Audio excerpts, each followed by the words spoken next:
So you've got a great marketing plan which is ready to go, but you need it to be signed off by your CEO.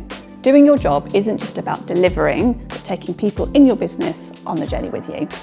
Well-managed stakeholders will then be able to add value to your projects rather than just feeling like gatekeepers to sign off. Before joining Genie Goals, my career was spent exclusively brand side, and managing stakeholders' expectations was just part of my day-to-day.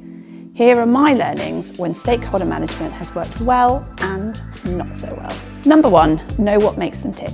Are they a big picture thinker? Are they into the numbers? Do they want to be in the weeds or just top line? Know their preferred style, as this will influence everything from your narrative of the discussion to the format you choose. So for example, if they just care about the numbers, get to that quickly and avoid what could be interpreted as the marketing fluff. Blue sky thinker, focus on your strategic storytelling. Plus, try to anticipate the questions you think they want answered before they ask them. Number 2, gain alignment in writing. Your stakeholders are likely to be busy, flitting from one thing to another. Today they might be all about marketing, but then it's sales, procurement, HR, etc. This can also mean getting a final view on something before it evolves again can be a challenge. A great document which I've used both client-side and at Genie Goals is a strategy one-pager. This is a chance to summarise your plan underpinned by an overarching business objective and how you will measure success. It's not just for sign-off, it's a great tool to revisit if you have any stakeholders' views that have evolved.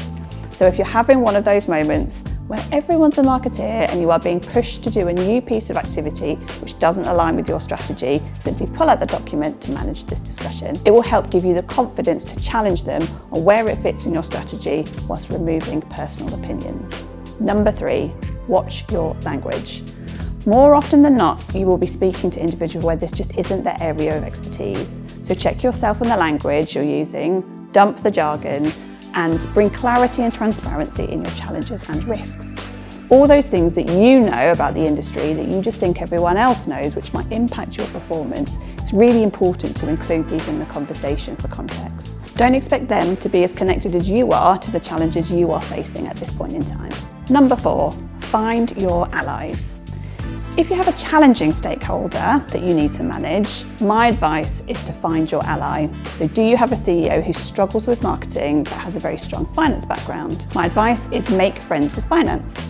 They can then support you on your message and challenge your thinking. This will not only add credibility to your plan, but will also develop your skills as a marketeer. Number 5, own your results. It's easy to focus on shouting about only strong performance, but it's important to share all results, positive and negative. This builds trust with your stakeholders and again gives them context on the wider challenges you are facing. Digital marketing isn't easy, and if you only shout about the good results, your stakeholders will only ever expect success. If things didn't go to plan, ensure you clearly explain why and share your learnings you have for next time. Final top tip. Often you get a limited opportunity to share a project with your stakeholders, usually just for sign-off. It's important to keep your stakeholders up to date with projects, so find a format that's easy for anyone to pull out the key information without needing someone else to present it to them. And above all, remember you are the expert, so follow these tips to have confident conversations without bias in order to get the most out of your stakeholders' input.